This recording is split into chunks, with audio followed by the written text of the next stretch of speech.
Alrighty, so the new Meliodas Banner comes out tonight, and I wanted to talk about, should you summon? Would it be better to summon on the Elizabeth Banner right now? Because honestly, the Elizabeth Banner has much, much better value overall. I'm not saying... I've seen a lot of people say that the new Meliodas Banner is bad. I don't necessarily think it's bad, but depending on what you want to build in the game and what characters you're missing, the Liz Banner could definitely be much more beneficial. So if you're like a brand new player and you're looking at the Liz Banner before it goes away and you're like, well, there's a lot of cool characters in here that I would like to have. Like, for example, the new Queen Liz is pretty good overall. I would say she's definitely more PvP based. She's not as good in PvE content, especially for the fact that you're not really going to need to use this character for any of the demonic beasts if you already have LR Elizabeth. This is not like a comparable character that you can really just swap in place of LR Liz. LR Liz is god tier when it comes to PvE stuff, especially the demonic beasts and everything. So Mael, on the other hand, is a really good character. I think this is the first banner that he's been on since his initial release back in February, so he is definitely a character that is worth having. He is very, very good for the Nidhogg team. If you're building an Angel team in PvP, he's pretty essential for that, because it makes it to where you can't be stat lowered. Just overall, very good character. I think he's pretty future-proofed as far as his actual kit goes, and just overall a very helpful unit to have. Purgatory Melee is about to get replaced with this new Melee that's coming out. I don't really find a whole lot of PvE uses for Purgatory Melee unless it's like kind of like a cheesier team for like Heroes Arena or something. So personally, I think that the new Melee is just going to basically one-for-one replace this character and be a little bit better at what he's doing. So I'm not really sure what to think about Purgatory Melee anymore, which is crazy to say because he was like a really, really influential character when he dropped last New Year's, and he was really good for several months in a row. So that was pretty insane. Escanor is a nice character to have, of course, but depending on what you're doing, like, he's not very PvP relevant anymore. He can be very good for certain PvE activities because he can get through damage caps and everything. So he's just a nice character to have overall. But Transcendent Bond is also in here. I think this is the first banner that Transcendent Bond has returned on as well. Transcendent Bond is a really big part of the Sins team. This is the only character on the Sins team that is actually not in the new banner. So, you know, you've got that. They did just give out a free copy of Trader Melee with this festival, so I don't necessarily think it's like imperative that you pull extra copies of him. All 4 of the LR characters are in here, which is fantastic. They're not LR characters when you get them, of course, but as you're building up LR seals, which they've been very generous with lately, you can sort of LR these characters if you have them. So that's really, really nice. That's hard to ignore. So if we go over to the Melee banner, for example, though, Melee's banner is not nearly as good on the filler characters and stuff. So, I mean, I'm not a huge fan of the characters that we had with actually, I'm not really that upset with them, but the Liz Banner's fillers are probably considered better. There's like you've got Freyr in here, you've got Freya in here. I think you have both Freyas, if I'm not mistaken. Yeah, you have both Freyas. You have Summer Margaret, which is really good if you're trying to build the Nidhogg team. Tyr is an insane character. You have Roxy of Madness on here, which, if you don't know, Roxy is really, really good for the human team. Also another character that can sort of just make any human hit past damage cap, so you don't even really necessarily have to have the one ultimate for that, which is fantastic. You have Red Magelda in here, who's like not necessarily like a must-have character, but can be useful in certain scenarios, of course, for demonic beast stuff. A couple of other characters in here that are just not normally on like a whole lot of banners, so that can be kind of nice. Whereas if we look at the Melee banner, a lot of the fillers and stuff in here are either really standard or pretty much only demon team sort of based. So the only demonic beast characters you have on here are Blue Magelda and the Red Thonar, which Blue Magelda is for the bird, Red Thonar is for the dogs. If you don't have those characters, they can be nice to pick up. You do have Summer Deanne in here, which is nice, but they literally just gave us a UR free seasonal ticket thing where you could already get a copy of Deanne, so you more than likely picked her. If you didn't, then I mean, this could be a decent opportunity to grab her, but Hopefully you already have her at this point.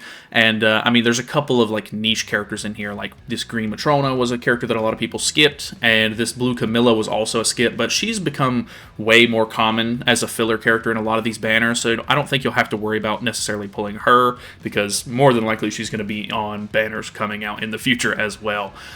You do have a couple of the Archangels, a couple of just random Ragnarok characters, but I guess the characters that I would be looking for the most are these first three right here. So you have Demon Cusack, Demon Chandler, which I said those in the reverse order, Demon Chandler, Demon Cusack. You also have Ominous Nebula Zeldris, which I don't think is going to be that useful, considering that the best demon team that you can run is going to have Demon King Zeldris on it, so you can't run those two characters at the same time. So Zeldris isn't necessarily as good, but yeah, I don't know, he unfortunately got overshadowed pretty fast. But the festival character lineup is kind of interesting. So the value for this banner is really all based around Meli. If you pull Meli, you have Demon King, you have Estarossa, which are two very, very important parts of the overall demon team. You can pull the backliner for the team as well. So literally in this banner, if you're able to pull Meli, Demon King, Estarossa, and one of the backliners, whether it be Demon Cusack or Demon Chandler. Demon Cusack is normally the better one because he lowers the enemy's stats, but with the Angel team being relevant right now, who knows? You'll have the entire Demon team. That is the meta Demon team right now. That is the best Demon team you can basically have. I mean, you might be able to sub in like regular Chandler for like the stance or something like that, which is pretty helpful, but overall, you'll have the entire demon team that you need. Whereas, on the other hand, you can also run the new Meli with the Sins team. Like I said, Transcendent Bond is not in this banner. They, for some reason, put the old Light Elizabeth, which I guess is fine if you don't have her, whatever, but I don't really think that she's that great. I wouldn't be excited to pull her on this banner, to be honest with you. But you could pull Meli, you could pull Deanne. Deanne is like the tank of the Sins team. She's very helpful to have. You also have Merlin, which might not sound that great, but she's also getting a Holy Relic with this update, which makes her the ideal sort of backliner for the Sins team, because she's going to give you a basic stat increase of 15% just across the board for your frontliners. And for every debuff, which is not hard if you have Transcendent Bond, obviously if you don't have him, it might be a little bit more of an issue, but you could maybe run like Green Sariel with it, or on the team to put more debuffs on the enemies. But for every debuff up to 10 debuffs, you actually gain 3% damage reduction for your team. The big caveat to that is Angels are in the meta right now. They have a cleanse, and this new Meli has a cleanse built in. Demon King has a cleanse built in. So there's a couple of different weird things where I guess like unless you're going up against another Sins team, or if you're going up against like an unknown team, more than likely you're not going to be able to get the best value out of this Merlin Holy Relic, but that also depends on you being able to beat Nidhogg to have the Holy Relic at the same time anyway, so do take that into consideration. But there's good value on the banner if you're looking to build a team around Meli. The Meli himself has one of the longest passives with so many different effects and stuff like that on it that I've ever seen. I think this is the longest passive to date, if I'm not mistaken.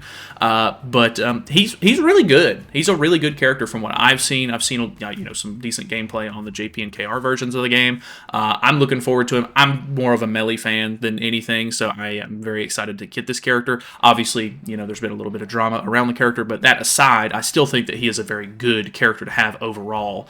He is blue, which is kind of interesting. I don't think that that's necessarily an issue, because if you're running him on the Demon team, you're going to have Demon King on here, who is a dark character anyway, and if you're running, the Sins team, you're probably going to have Transcendent Bond, who is a light character, and those buffs kind of contribute to the whole team, so it's not really like that big of a deal. So I don't know. It really depends on if you want this new character, which most of you probably do. He is like the New Year's character. The New Year character normally ends up being like very power creep heavy. He's normally like the best thing to hit the game of the entire year, and then that sort of unfolds as the year sort of goes on. But I do think that he's worth it. I definitely recommend you summon. There is, a weird thing where you cannot pull him on the 300 or 600 mark because he is a UR character. So do be aware that, you're either going to have to pull him from the banner itself, where he is a 0.25% rate, which is pretty common for like new festival characters and stuff like that. Or you're going to have to go all the way to the 900 mark for the guaranteed, which I imagine will be pretty likely for some people, which is very unfortunate. If that is you, I apologize. I'll probably have to hit the 900, so I'm right there with you. But either way, I think that he's worth it. I do. I really think that he's good. I think that the banner is maybe not the greatest, but I mean, hey, if you're like me and you could use a couple of extra copies of some of these characters, I think my Demon King's only 3/6. My Merlin is only like 3 or 4/6, so I could get her for the backliner. I'm sure she'll have more CC than the Festival Zeldris that is kind of like best in slot for the Sins at the moment anyway. There's just a decent, few characters in here that I could actually use copies of. If you don't need copies of any of these characters, maybe the banner has a lot less value for you, but the new character's still insane. Maybe you could just grab like one copy of him or something, dip out of the banner. Who knows? But I have no idea what's coming next. This is kind of the big one that everybody sort of saves up for.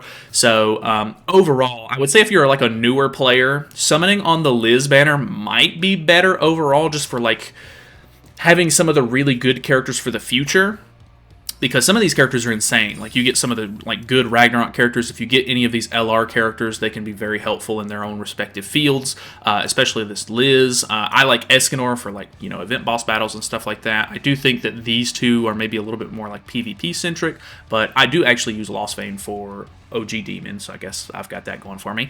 Yeah, there's really good value in this banner overall. Like, the overall banner is really good on this one, whereas I think the new unit for the Melee banner is much better, like, value overall. Like, I'm not saying that Liz is bad, but I would definitely choose Melee over Liz personally. So I guess that's pretty much all I have to say. If you have any sort of interesting takes on it, or if you have any pros or cons that you've sort of been looking at, or whatever the case may be, feel free to leave them down in the comments below. But I guess really it just comes down to if you have enough gems for it. I know that we just came out of the Liz banner. They have a costume sale going on right now, so you may be tapped out. They are going to be giving us 300 gems over the course of a month with the login event and everything, and there should be other gems that you can acquire through different events and everything like that while you're sort of playing your dailies, your weekly PvP gems and stuff like that. It should be able to add up. I would imagine, even if you're like really close to tapped out, by the end of the month, I would hope that with the regular income, if you're playing the game very regularly